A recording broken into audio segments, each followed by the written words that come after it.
Hello नमस्कार, बहुत बहुत स्वागत है आप सभी का इस प्लेटफॉर्म पे मेरे यानी पीयूष उपाध्याय के साथ में। रात के बज चुके हैं 9 और टाइम है वोकैब लैब शो का। तो चलिए सेशन को शुरू करते हैं। लास्ट में आपको कमेंट जरूर करना है जो भी मैं क्वेश्चन आपसे पूछूंगा, और साथ ही साथ ये सेशन आपको कितना फ्रूटफुल लग रहा है वो जरूर बताइएगा। तो चलिए शुरुआत करते हैं। सबसे पहले कल जो मैंने क्विज पूछा था उसके आंसर से। तो बेटा क्विज के लिए आपके सामने एक इमेज जो है वही मैंने कल पोर्ट्रे की थी। इस इमेज के बेसिस पे आपको बताना था कि इसका रेफरेंस किस वर्ड से दिख सकता है। ये एक आदमी है जो लगातार चलता जा रहा है और यहां पे स्टॉप के बहुत सारे साइंस हैं। मैंने इसके लिए आपको 4 ऑप्शंस दिए थे। पहला था मेटिकुलस। मेटिकुलस यानी कि किसी भी चीज को बहुत सूक्ष्मता से करना, बहुत ध्यान लगाकर किसी भी चीज को करने को मेटिकुलसली बोलते हैं। परसीवरेंस का मतलब होता है निरंतर कोई काम को करते रहना या लगातार कोई काम को करते रहना, तो निरंतरता भी आप इसको कह सकते हैं। प्रोस्क्राइब का मतलब होता है पहले से ही कोई चीज जब अंडरस्टूड हो कि वो नहीं करनी है या करनी है, इसको प्रोस्क्राइब कहते हैं। बेलिजरेंट का मतलब होता है अत्यंत गुस्से में होना, तो ये गुस्से को ही सिग्निफाई करने के लिए एक वर्ड होता है।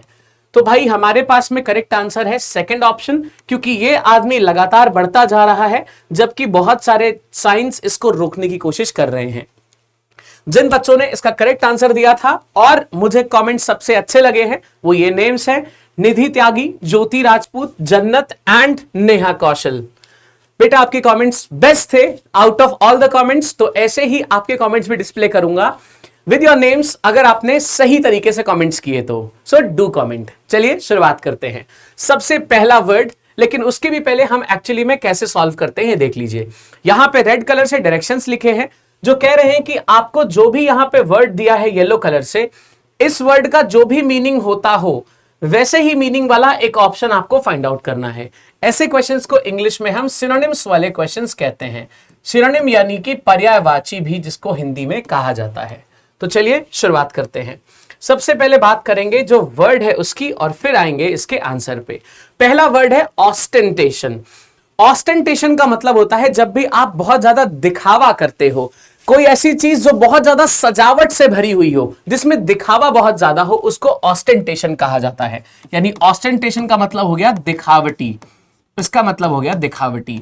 अब पहला ऑप्शन है पॉम्प।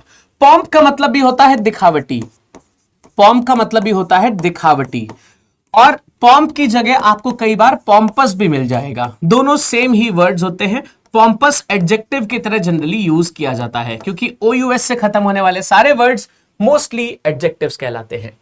नेक्स्ट वर्ड है प्रिटेंस। जब भी आप किसी चीज में बनावट करते हो, जब भी आप बनावटी कोई चीज करते हो, देखो बिहेवियर जो होता है वो प्रिटेंस कहलाता है, और बाहरी जो सजावट धजावट के बाद में चीजें बना दी जाती हैं दिखावटी के हिसाब में, उसको पॉम्प कहते हैं। इसलिए 2 यहां से बाहर होगा क्योंकि बिहेवियर की बात यहां पे नहीं हो रही है, ये बिहेवियर वाले हिसाब में रखा जाता है बेटा। नेक्स्ट है अबंडेंस। किसी भी चीज का बहुत अधिक होना, इसको अबंडेंस होना कहा जाता है। सो अबंडेंस भी बाहर है।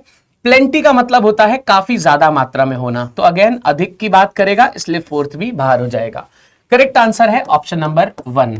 आप लास्ट में 10 क्वेश्चंस के बाद में अपने आंसर जरूर बताएं कि आउट ऑफ 10 आपने कितने सही किए हैं।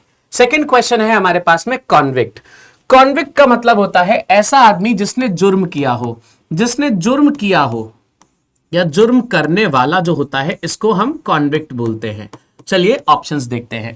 पहला है एडवेंचरर, जो एडवेंचर करे यानी जो जाके चीजों को खोजे, चीजों के पास जाए जहां पे कोई नहीं गया है, वो एडवेंचरर होता है, तो बाहर निकलेगा। फिर है फ्यूजिटिव। फ्यूजिटिव यहां से बाहर हो जाएगा जस्ट बिकॉज इसका कोई सेंस कॉन्विक्ट के केस में बन ही नहीं पाया है। क्रिमिनल का मतलब सीधा सीधा जुर्म करने वाला बन गया।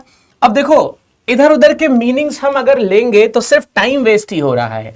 When we have criminal as the correct choice, so why go with other options? Just click on option number 3. Next is imposter. Imposter बहुत अच्छा वर्ड है बेटा, कई बार पूछा गया है। imposter को ध्यान से समझिएगा। ऐसा आदमी जो किसी और की तरह बने, किसी और की तरह आपको दिखाए कि भाई मैं ऐसा हूं, और लास्ट में वो किसी और की तरह निकले, उनको इम्पोस्टर कहते हैं। शॉर्ट में आप इसको बहरूपिया भी कह सकते हैं, है ना। बहरूपिया जो होते हैं, जो अलग अलग अपने फॉर्म्स में आ सकते हैं आपके सामने, इनको इम्पोस्टर कहा जाता है।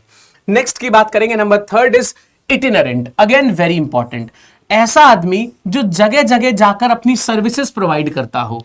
जैसे मान लीजिए एक कोई हॉकर है, वो साइकिल पे बहुत सारा सामान लेता है और इधर उधर जाकर सेल करता है, तो इस आदमी को भी हम इटिनरेंट कह सकते हैं। ठीक है, तो ऑप्शंस देखेंगे, पहला है frequent use of the word it, बिल्कुल भी नहीं। सेकंड है एनीथिंग इन्वॉल्विंग रिपीटेशन, देखो रिपीट करने की बात नहीं हो रही है। Plan for a proposed journey, नहीं, कोई जर्नी का प्लान किया है उसको एग्जीक्यूट करना, ऐसा नहीं है। Travelling from place to place, देखो फोर्थ वाला फिलहाल इन चारों में से सबसे ज्यादा सही है, लेकिन फॉर बिजनेस अगर आप लिखोगे, फॉर बिजनेस अगर यहां पे लिखा होता तब ये और ज्यादा एक्यूरेट बनता। आई होप आप समझ पा रहे हैं कि कैसे ये ऑप्शन नंबर फोर्थ के साथ जाएगा।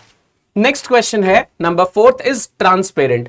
देखो भाई, वर्ड तो बहुत सिंपल है, लेकिन इसका मतलब होता है इतना क्लियर होना या इतना साफ होना जिसके आर पार सब कुछ दिखे। इसको डायाफेनस भी बोला जाता है, PHANOUS। डायाफेनस बेटा क्लोथ्स होते हैं, कपड़े होते हैं जिनके आर पार दिखता है। ठीक है, ऑप्शंस में आएंगे तो वर्बोज है, जिसका मतलब होता है खूब सादा जिसमें बोला जाए उसको वर्बोज कहते हैं, है ना। बहुत ज्यादा बातूनी किताब, हिसाब किताब की जो चीजें होती हैं उनको हम वर्बोज बोलते हैं, तो बातूनी इज वर्बोज। फिर आता है इन्वॉल्व। इन्वॉल्व का मतलब होता है किसी चीज में सम्मिलित हुआ, किसी चीज में सम्मिलित हुआ। अब देखो सम्मिलित यहां पे फिट नहीं बैठेगा, क्योंकि ना हमको सिनोनिम सम्मिलित का पूछा था और ना सम्मिलित यहां पे बैठ पाएगा। विटी का मतलब बुद्धिमान होता है, अगेन ये बाहर हो जाएगा, क्योंकि बुद्धि से रिलेटेड फिलहाल कोई बात नहीं कही गई है, सो बुद्धिमान यहां से बाहर होता है। नेक्स्ट इज ल्यूसिड, जिसका मतलब होता है एकदम साफ या क्लियर होना, अगेन ट्रांसपेरेंट का सिनोनिम बन जाएगा option number fourth. I hope clear हो रहा है। नंबर 5 पे देखेंगे, दिस इज एनलिवन। जब हम एनलिवन बोलते हैं, इसका मतलब है हम जिंदगी को बढ़िया तरीके से खुश होकर जी रहे हैं, खुशी से जिंदगी जीना, खुशी से जिंदगी को जीना। ठीक है बेटा, ये इसका एग्जैक्ट मीनिंग है। एनलिवन मतलब जब आप अपनी लाइफ को लिव कर रहे हो, जी रहे हो, अपनी जिंदगी को खुल के जी रहे हो, दैट इज एनलिवन।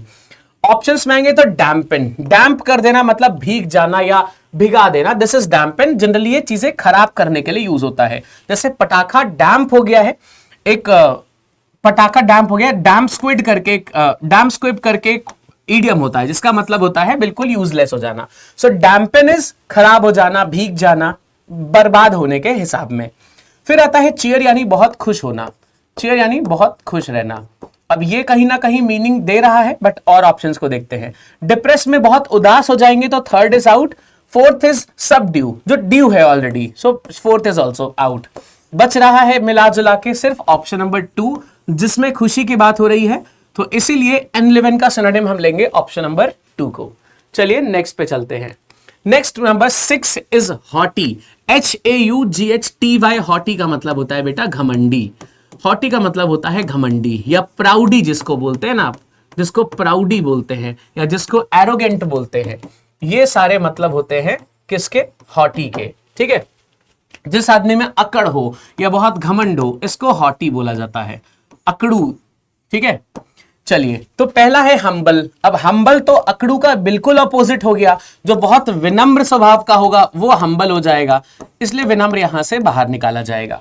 सबसर्विएंट भी आपके सामने ऐसे जी हुजूरी करने लगेगा, तो इसलिए ये भी विनम्र हो गया। फिर आता है मीक, अगेन मीक भी सेम ही हिसाब में बात करने लगा। फिर आता है कंसीटेड, माने जिसमें बहुत ज्यादा अकड़ होती है, जो हमेशा अकड़ में रहता है, जो हमेशा घमंड में रहता है, प्राउड में रहता है। इसका मतलब हॉटी का सिनोनिम क्या बनेगा, ऑप्शन नंबर 4 बनेगा इसका करेक्ट सिनोनिम। चलिए नंबर 7 पे चलते हैं। नंबर 7 कह रहा है डिमेंटेड। डिमेंटेड का मतलब बेटा कैसे होता है, जैसे कोई बहुत गुस्से में है, जब कोई बहुत गुस्से में बेवकूफी वाले काम करे, गुस्से में बेवकूफी वाले काम जो करते हैं उनको बोला जाता है डिमेंटेड। गुस्से में बेवकूफी वाले काम करना, गुस्से में बेवकूफी वाले काम करना। ये सारे मीनिंग्स को नोट करते जाइएगा, बिकॉज ये आपके एग्जाम के पर्सपेक्टिव से ही मैंने यहाँ पे सेलेक्ट किए हैं। कोई भी वर्ड ऐसे फालतू नहीं है यहाँ पे, ठीक है। ट्रांसपेरेंट वर्ड भी मैंने जानबूझ के लिखा है ताकि कभी कभार ना सिंपल वर्ड्स आते हैं लेकिन हम उसमें चक्कर खा जाते हैं। सो बी माइंडफुल कि कैसे हमको सिनोनिम्स निकालने हैं। पहला कह रहा है रीजनेबल। अब देखो रीजनेबल का मतलब हो गया तर्कवान, तो तर्क तो मिल ही नहीं रहा है, गुस्से में बेवकूफी वाले काम करना, मतलब ये अपोजिट मान सकते हैं। सेंसिबल भी अपोजिट हो गया, इसलिए बाहर हो गया। सेंसिबल मतलब जिसमें तर्क हो या तर्क वाला, है ना बेटा। तो तर्क वाला फर्स्ट का भी यही मतलब है और सेकंड का भी यही मतलब है और दोनों ही बाहर है। इडियोटिक मतलब बेवकूफी भरा। अब कुछ यही हमारा वर्ड भी कह रहा था और यही चीज ऑप्शन 3 भी कह रहा है। लूसिड का मतलब होता है एकदम क्लियर, तो लूसिड इसलिए यहां से बाहर हो जाएगा क्योंकि क्लियर यहां पे कोई मीनिंग नहीं दे पा रहा। सो थर्ड ऑप्शन बनेगा इसका करेक्ट चॉइस। चलिए क्वेश्चन नंबर 8 पे आते हैं। 8 कह रहा है इल ब्रेड। इल ब्रेड का मतलब होता है दूसरों के बारे में बुरी बातें कहना, दूसरों को बुरा भला कहना, है ना। इल ब्रेड इज बुरा भला कहना, किसी को उल्टा सीधा कहना या दूसरों के बारे में बुरा भला सोचना या कहना, ये सब होता है इल ब्रेड। सिल सोचना या कहना, दोनों को ही आप इल ब्रेड से दिखाते हैं। अब वेल ब्रेड वाला अच्छा सोचेगा, मतलब वेल ब्रेड अपोजिट हो गया। अनकाउथ यहां पे बनेगा इसका करेक्ट सिनोनिम, क्योंकि अनकाउथ का मतलब होता है लोगों को उल्टा सीधा बोलना, लोगों को उल्टा सीधा बोलना, ठीक है बेटा। उल्टा सीधा बोलना इज अनकाउथ। तो इस वजह से फर्स्ट ऑप्शन सही आंसर चॉइस बन सकता है। कर्टियस का मतलब जिसमें आप बहुत ज्यादा लोगों को कृतज्ञता से ट्रीट करो, सो कर्टियस इज कृतज्ञ हो जाना। अब यहां पे कृतज्ञता का रीजन नहीं है, मतलब जरूरत नहीं है फिलहाल। देन इट्स मैनरली, तमीज से बात करना या पेश आना, कहीं ना कहीं कृतज्ञता से ही रिलेटेड है, तो फोर्थ को भी हटा देंगे। Correct answer is option number 1। I hope आप सारे आंसर्स करते जा रहे होंगे। Next number 9th is knack. अब नैक क्या होता है, ध्यान से समझो। नैक का मतलब होता है स्किल, या जिसको कला बोला जाता है। जैसे बोलते हैं ना उसके अंदर यार लोगों को समझाने की बहुत अच्छी कला है, इसको नैक कहते हैं, है ना। कला हो सकता है, स्किल हो सकता है, ये सब वर्ड्स नैक के लिए यूज होते हैं, ठीक है। एक इंग्लिश का बहुत अच्छा वर्ड है जो लैटिन से लिया गया है, इसको डेक्सटेरिटी बोलते हैं। डेक्सटेरिटी का मतलब भी होता है कला या स्किलफुलनेस, ठीक है। अब पहला ही वर्ड देखो डेक्सटेरिटी ही है, तो यही बन जाएगा नैक का सिनोनिम। फिर है ऑकवर्डनेस, मतलब भद्दा लगना, बाहर हो जाएगा। क्लमजीनेस इज अनाड़ीपन या अनाड़ी से जैसा कुछ भी काम करना कि सामने वाले को समझ आ जाए कि आपको कुछ नहीं आता है। डिसेबिलिटी में आपके पास कोई एबिलिटी नहीं है, तो थर्ड और फोर्थ भी बाहर होते हैं। करेक्ट आंसर बनेगा अपना ऑप्शन नंबर 1। लास्ट क्वेश्चन देखते हैं। Last question is laconic. ध्यान से समझो इसको। लैकोनिक का मतलब होता है जब कोई बहुत प्रिसाइजली कोई चीज को बोले, बहुत प्रिसाइजली बोलने वाला, यानी बहुत कम बोल के वो बहुत सारा मीनिंग समझा दे आपको। बहुत प्रिसाइजली बोलने वाला या ऐसी बात जिसमें बहुत कम बोला गया हो लेकिन बहुत सारा मीनिंग हो, उसको हम प्रिसाइजली बोलते हैं बेटा, ठीक है। चलिए ढूंढते हैं। फर्स्ट ऑप्शन है लॉकेशियस, मतलब होता है अधिक बोलने वाला। इसका मतलब हो गया अधिक बोलने वाला। तो भाई जैसे ही अधिक बोलने वाला हुआ, ये तो ऑब्वियसली अपोजिट हो गया, इसलिए लॉकेशियस बाहर है। कंसाइज का मतलब होता है बहुत कम बोलने वाला, बहुत सोच समझ के प्रिसाइज बोलने वाला, इसलिए सेकंड आंसर करेक्ट आंसर हो सकता है। रैम्बलिंग का मतलब होता है लंबी चौड़ी सी स्पीच देना, ठीक है। लॉन्ग एंड कंफ्यूजिंग स्पीच को हम रैम्बलिंग बोलते हैं। Long and confusing speech, this is long and confusing speech, इसको हम रैम्बलिंग बोलते हैं। देन इट इज वर्बोज, इसका मतलब भी सेम होता है बहुत अधिक बोलने वाला, कोई भी मायना, दिस इज वर्बोज या लॉकेशियस, ठीक है बेटा। तो 10th का करेक्ट आंसर हो जाएगा option number 2 which is concise. Concise का मतलब है प्रिसाइजली उतना ही बोलना जितना रिक्वायर्ड है। आई होप आप ये 10 क्वेश्चन के आंसर जरूर आपने कर लिए होंगे और मुझे कमेंट्स में आप जरूर बताएंगे। चलिए बात करते हैं आज के क्विज की। तो बेटा आज का जो क्विज है उसमें ये देखिए एक पिक्चर दिखाई हुई है जिसमें कई सारे ऐसे इंस्ट्रूमेंट्स हैं जो हम पहले यूज किया करते थे, या डिवाइसेस है जो हम इनको यूज किया करते थे। ये आपके सामने है। इसको पोर्ट्रे करने के लिए आपके पास में 4 वर्ड्स हैं, ऑब्विएटेड, ऑब्सोलीट, मंडेन या कल्मिनेट। आपको मुझे बताना है इसमें से कौन सा वर्ड इस इमेज को करेक्टली समझा पाएगा, ठीक है। और आपके 3 काम हैं। सबसे पहला काम है आपको मुझे बताना है आपके कितने मार्क्स आए, 10 में से कितने मार्क्स आए हैं। सेकंड वर्ड है, सेकंड आपको इस क्विज का आंसर करना है। सेकंड इस क्विज का आंसर कौन सा ऑप्शन है ये बताना है। थर्ड आपको मुझे एक सेंटेंस लिख के दिखाना है जिसमें करेक्ट ऑप्शन जो हो वो भी आ रहा हो। ठीक है, जो बच्चा ये तीनों काम करेगा उसका नाम कल की क्लास में डेफिनेटली फ्लैश होने वाला है। तो आज के लिए इतना ही रखते हैं, अगली क्लास में बात करेंगे। लेकिन जो सरप्राइज है वो तो सुन लो भाई, महापैक जो है 2.0 यानी एक और रिवीजन के साथ में आपको 12 मंथ्स के साथ में 6 मंथ्स फ्री मिलने वाला है। कैसे मिलेगा? लैब एप्लीकेशन डाउनलोड करना है, LAB एप्लीकेशन डाउनलोड करेंगे। जिस भी चीज में आपको परचेजिंग करनी है आप उसके प्राइस को देख लीजिए, अपने जितने भी फीचर्स है वो देख लीजिए। फीचर्स में आपको अनलिमिटेड कंटेंट मिलने वाला है भाई। 1 लाख से ज्यादा सवाल का मतलब है ऑलमोस्ट अनलिमिटेड ही कंटेंट हो गया, इतना नहीं लगा पाओगे आप। तो सारी चीजें अनलिमिटेड मिलने वाली है महापैक में। जिस भी मर्जी एग्जाम की आप तैयारी करना चाहते हो सब कुछ इसमें फ्री मिलने वाला है। कितने टाइम के लिए? 1 साल तक था वैसे तो, बट नाउ इट इज 12 महीने प्लस 6 महीने यानी टोटल 18 महीने तक ये फ्री मिल सकता है। कैसे मिलेगा? आप जब परचेज करने जाओगे तो डिस्काउंट कोड आपको लगाना है LAB135। ये कोड याद रखिएगा, इसके थ्रू आप ये डिस्काउंट्स को मैक्सिमम अवेल कर सकते हैं। तो जाइए, देर मत करिए। अगर आपका फाउंडेशन वीक है या फिर आपको लगता है कि आपको थोड़ी और पढ़ाई की जरूरत है तो इस बैच को जरूर ज्वाइन करें। चैनल को सब्सक्राइब जरूर करिए। अगर आप फर्स्ट टाइम आए हैं, इन वीडियो को लाइक जरूर करिएगा। मिलते हैं कल की क्लास में। All the best.